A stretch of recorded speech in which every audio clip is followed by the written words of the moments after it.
I'd like to welcome each and every individual to the PB Church. And again, as a reminder, PB Church will never ask you for any money and will not encourage you to leave your current church if you're going to church. And so keep going to the church. It's only PB Church podcast is only 30 minutes. And so if you internalize it properly, it'll help you to get far, far, far more out of your current church than what you're currently getting. The PB Church, you can ask questions that you probably don't feel you can ask in your current church. Now, if you say, well, I don't have any questions that I'd ask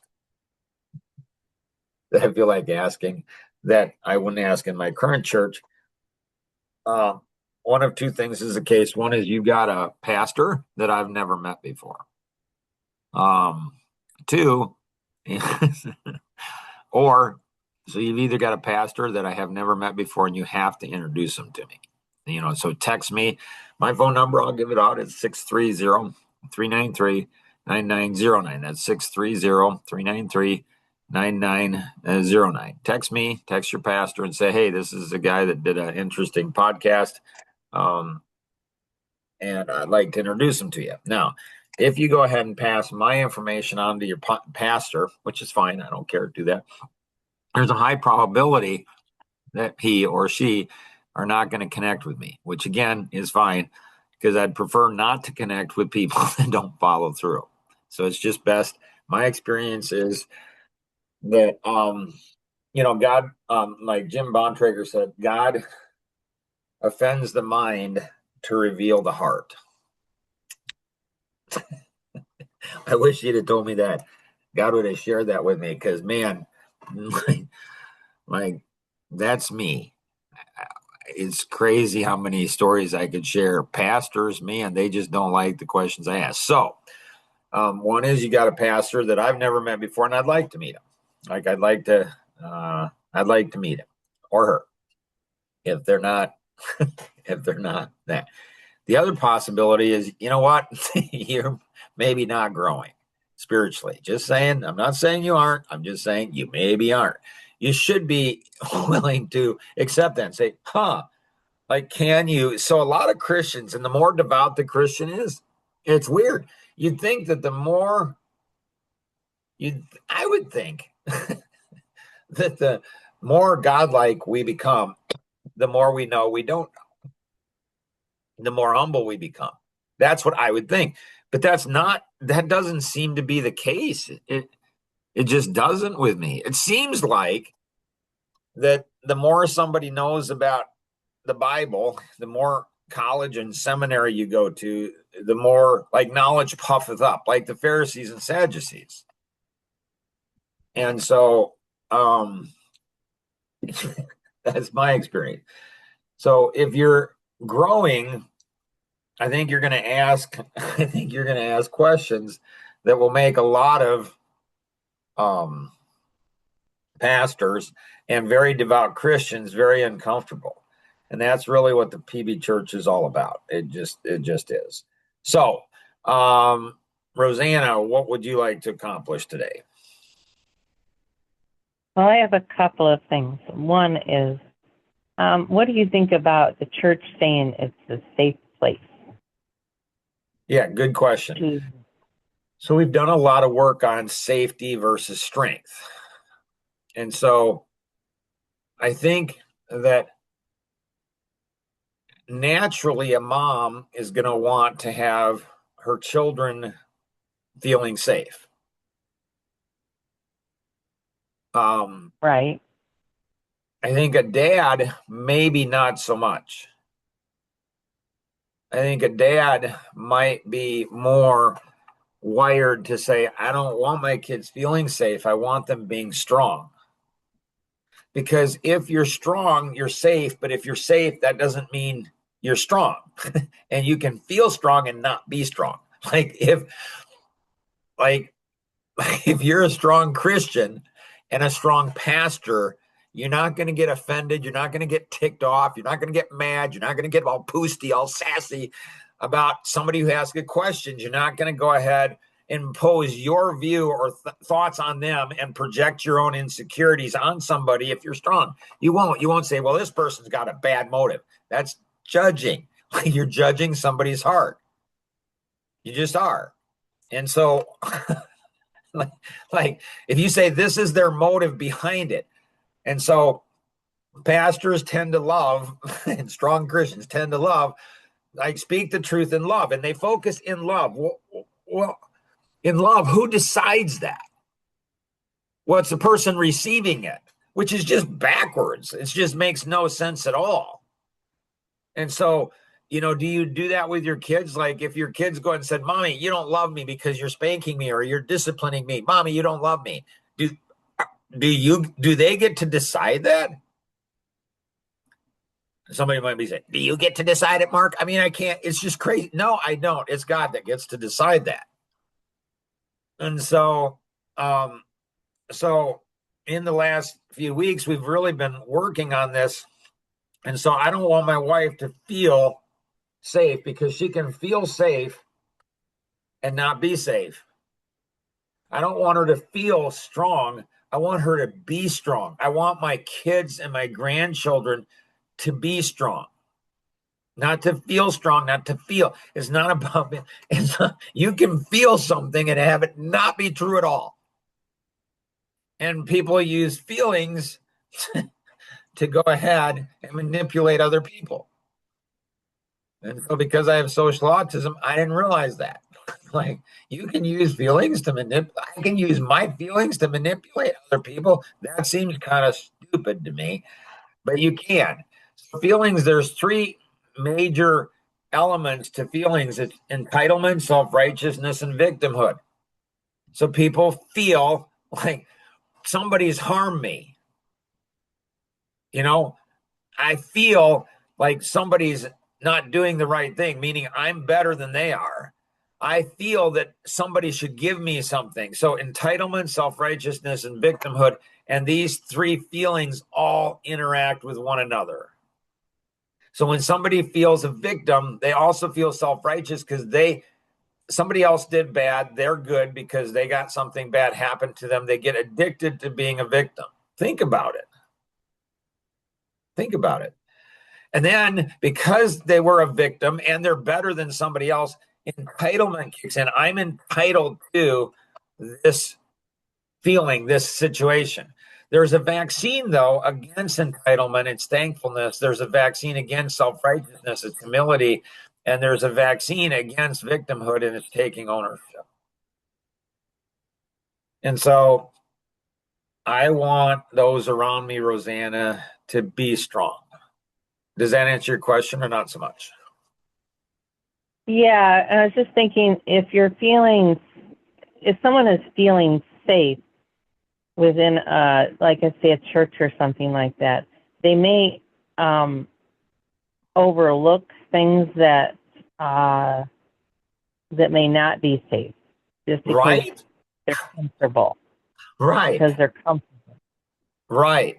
And that's what it is, because you build a church by having people feel safe, feel comfortable. You don't want a Paul in your church. You just don't. You just don't. Like my Uncle Gary, he's helped me so much over the years. Like, the guy's just really smart, like just really so helpful to me. And I was talking to him a while back at my cousin's funeral, actually, and I said, yeah, I think I'm like Grandpa Boersma. So Grandpa Boersma died when I was 9 years old. And I only saw him like 5-6 times in my life. But I get the sense that Grandpa Boersma was a similar personality as me. And so I said to my Uncle Gary, I said, I kind of sense that I'm like Grandpa Boersma's personality. He laughed and he said, yeah, I can see that, Mark. Yeah, I don't know that I would have wanted Grandpa Boersma in my church. You don't want Pauls in your church. You just don't. You want Barnabas's. It's okay. You dropped out of a mission. It's okay. We'll give you a second chance. It's fine. No, forgive and, mercy and all this. I mean, one church is just, it's just fascinating to me. And they dismiss it. They use a little dismiss, the little push off. Like they went ahead and they preach, forgive 70 times 7. Forgive 70 times 7. That's what, all churches do that. But the pastor, the lead pastor of a large church, he got up and said, in a sermon, he got up and said, if you're doing something wrong in the church, we're going to give you one warning. And if you don't correct it, we'll give you a second warning. And if you don't go ahead and correct that, we're kicking, you're out. You're gone from the church. What happened to the 70 times 7? Well, that's different, Mark. How is it different? I thought the shepherds were supposed to be stronger than the sheep. So you're going to hold a really high standard to the sheep. But if somebody ticks the pastor off, doesn't do exactly what the pastor wants done, you get you're gone. Like the hypocrisy of that. But they don't, it's just, and nobody will tell them. Nobody will tell that pastor, including me. Why? Because when I've talked to him in the past, he just dismissed, he just shrugs. He's just like, and there's, I don't know, 5, 6, 7 pastors in that church. And every single one of those pastors have said they're going to do something and they don't do it. What's the integrity? But you can't tell them that. Why not?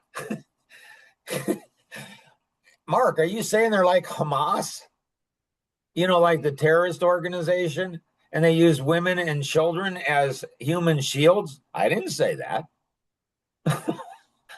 But I said this to a friend of mine. I said, it seems like, and every man knows this, like if you go ahead and push back against the pastors or their wives or, key people in the church, it's like high school. And you do something like that, and they're going to go after your wife, and then they're going to go after your children and your grandchildren.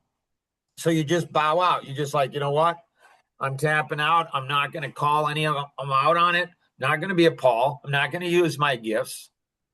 I'm just going to let, whatever happen. It's just weird. I mean, it's just weird. It just really is weird. Anything else, Rosanna, you got? Well, I was curious about your text about empty spaces. Yeah, I wish Patrick was on because he's got just comes up with some of the coolest, weird situation happened. He and I played after pickleball, and I have a lot of in my life. I've had a lot of women say to their husbands, a lot of wives say to their husbands, like, why do you hang out with Mark? Why do you like Mark? I've had a lot of that over the years. Because, Mark, are you saying women are like pastors? I didn't say it. There's a church book out there that says why men hate going to church. And they've done studies on this to where pastors tend to have more feminine personalities. It's not me. It's just science. And it's not wrong. It is what it is. And so why? Because they like to study the word of God and they like to make people happy. And that's how you build big churches. And that's how you can have a full-time job as a pastor is you get people to give. And that's how so you don't want any conflict. You want everybody getting along. You don't want iron sharpening iron. You don't want that because somebody might get hurt or cut or something in that process. It just is, what it is. And so, sorry, that was the morphine getting pumped in. What was your question again? Oh, Patrick and so Patrick's wife said something. I don't know of any other wife. She said, why does Mark like you?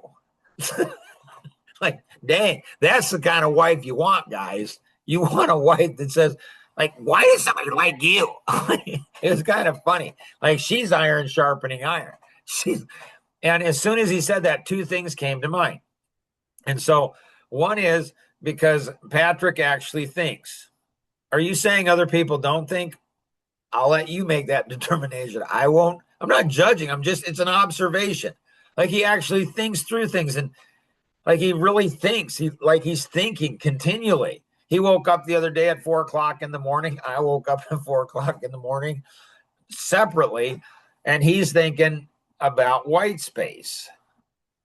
And so I can't do it justice. Maybe you can get him on to talk about it because it's a fascinating concept. After he shared it, I just sat there for, I don't know, like a minute, 2 minutes, and I'm just like pondering, like, what does that mean? Anyways, two things came to mind why I like Patrick. One is he thinks. The second is he's unusual. There's very few people on the planet. I mean, a handful of people, adults, that I've ever met, where I said to him once, I said, Patrick, after pickleball, I said, Patrick, you're a control freak. He's like, I'm not a control freak. Okay, Patrick. And then I don't know, a week or so later, he came back. He says, I've been thinking about what you said. I am a control freak. I'm like, dang, that's really cool. Like most adults, anybody over 30 years old, maybe 20 years old, maybe over 7. Like if you say something they don't like, if they don't agree with it, they don't think about it. He actually thinks about it. It's like done it 3 times. It's like, I thought about what you said, Mark. What a novel concept. And, it's just fascinating. My mom was like that. I'd go ahead after my dad died. She and I'd have date nights weekly. It's just fascinating. And I don't know, I'd say something. She's like, you seem frustrated. I said, yeah. And she's like, well, what are you frustrated? I'm like, frustrated at women. She'd be, well, what frustrates you about women? I lay it out to her. She's like, women aren't like that. She get all sassy and poosty. Like, women aren't like that. I'm like, really, Mom? You're 75 years old? And she had a tumor in her stomach. She was diagnosed with stage 4 cancer. And I'm getting in an argument with my mom. That's what I loved about my mom. She'd be sassy. She'd be like, it was insane. Like she was an insane woman. And I loved it. And then a few days later, she'd come back. Mark, I was thinking about that. See, she actually ruminated. She thought about it. People don't do that anymore, especially, really strong, devout Christians and pastors. They just don't. You have a thing against pastors. Do I? I mean, do I? Are you judging? Do you have any idea? I mean, any pastor in the world, I'd help. I'd help them. I'd help them with their congregation. I'd help them with their lives. I'd help them with their family. My dad was a pastor. My brother was a pastor. I have uncles that pastor. Come from a deep line of pastors. And my heart goes out to them. I mean, it really does. But maybe not for the reasons, that most would. It's how they think. And Patrick had a bunch of stuff on that too, on thinking. And so the white space, and I won't do it justice, but we'll use it as a teaser and get Patrick on to talk about it. The white space, Rosanna, is like where we have nothing going on. Like we have nothing going on. Like we don't have anything to do. Like so how many of you listening to this podcast just have nothing to do? Like there's days where I have nothing to do. And I love that. But most people don't. So what they do is they fill the white space with something. And is that significant? Like, are we filling it with significant or insignificant things? He said, it's almost like, Mark, that we're filling it with insignificant things. Like we as human beings are drawn to insignificant. I mean, think about it when you're talking to people. Are you talking about significant things? Or are you talking about insignificant things and the weather and sports and this and this and this? And I'm not, and it was fascinating because he said that. and I believe he's right. So white space I hadn't thought about, but free time and bandwidth and mind and all of that I've thought a lot about. And so I've thought about all of those things. But he said, you can do something that you think that most people would think is insignificant. But it can be significant. You can be doing something that seems insignificant, but it's actually significant. You can be doing something that seems insignificant, but it's significant. So Elise, she and I have worked together for, 10 years or something. And, and And I asked her once, I said, 1 to 10, Elise, how would you rate, how you're doing spiritually? And she said, probably an 8. And I said, okay. I said, what would it take to get to a 10? And she said, more quiet time. Well, she had little babies. Like she had little ones, toddlers and a baby. She's not going to get a lot of quiet time. She's just not. She's just not. And so I asked her, I said, hey, Elise, do you look at quiet time as, time with God when you're giving them a bath or when you're feeding them or cleaning them up? She says, I don't. I said, you might want to think about that. Elaine, who's Amish, and she's, right when I met her, an Amish lady, 5 children down the street, amazing husband. And I don't know, like the Amish do the laundry manually, like English, man. I'm like, yeah, I wouldn't want to do that. But I asked her, I was curious. And I said, so Elaine, like when you're doing the laundry, what do you think? What are you thinking? What are you doing when you're doing the laundry? And she just responded just like that. She said, I'm praying for my children. I'm like, that's good stuff. That is really good. See, that's significant to me. I mean, you're you're touching their clothes, that they wear. They're dirty or they're clean, and you're touching their clothes. And it's like, so she's using that time to do something significant. And so when you're like, do we have a heart for people? Like before I woke up this morning, I'm thinking, who am I playing pickleball with this morning? And I wonder where they're at spiritually. And there's a gentleman, who's 80 years old, and like I've become friends with him. Oh, this is something I read. It's interesting. It is said that in politics, friends come and go, but enemies accumulate. Like, what? I didn't know my whole life was political. So friends come and go. And I don't know, will anybody pass this along to Mike Casper? Hey, Mike, this is a good podcast. Like, this is really good. Friends come and go, but enemies accumulate. Well, what's an enemy? An enemy is, it seems like to me, an enemy is somebody who you say something, they don't like it. Why? I mean, my grandfather, like, he died when I was 9, when I was 8. And I only saw him 5-6 times in my life. Like when I was 8, he went ahead and said to me, like I don't remember specifically, but he probably told me something. I'm an 8-year-old boy. I don't like what he tells me. I get defensive, upset or whatever at him. And he laughs and he says, Mark, when somebody says something to you, there's some amount of truth to it. It could be 1% or 99%. It's up to you to decide what amount of truth it is and what to do with it. That changed my life forever. He only told me it once. I've never seen it on Google. My parents never said it. Grandma, she lived until she was 99 years old. Nobody in my life has ever said that to me. And I've thought about that for the last 54 years.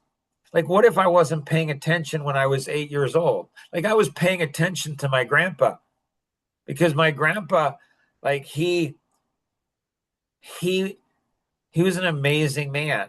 But I only saw him. Like the impact that he had on me was just like, it's life changing. It's so strange. We're adults, like an 8-year-old boy can go ahead and get that, grab that, and hold on to it the rest of his life. There's some amount of truth, Mark. What I found in life as I've gotten older is the more resistant I get, the more defensive, more angry, the more whatever I get to something, the more truth that there is. So maybe it's only 1%, maybe it's 99%. It's probably something in between.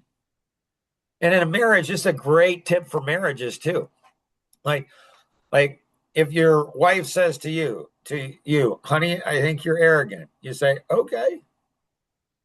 I think you're mean. Okay. I think you're nasty. Okay. Like, okay. I appreciate that. Thank you. So I'm just curious, honey, 1 to 10, how arrogant do you think I am? And you come up with your own number. I don't know. I think I'm maybe a 3 as a husband. I think I'm 3 as a husband. She thinks maybe I'm a 7. Well, I'm probably not I'm probably more arrogant than I think I am. Probably not as much as she thinks I am. So you take the 3, you take the 7, it's 10, you combine it. And so now, like, I'm a 5. I can't handle a 7. Like, I'm not that bad. I mean, maybe I am. Maybe I'm worse. I don't know. Maybe she's just being nice.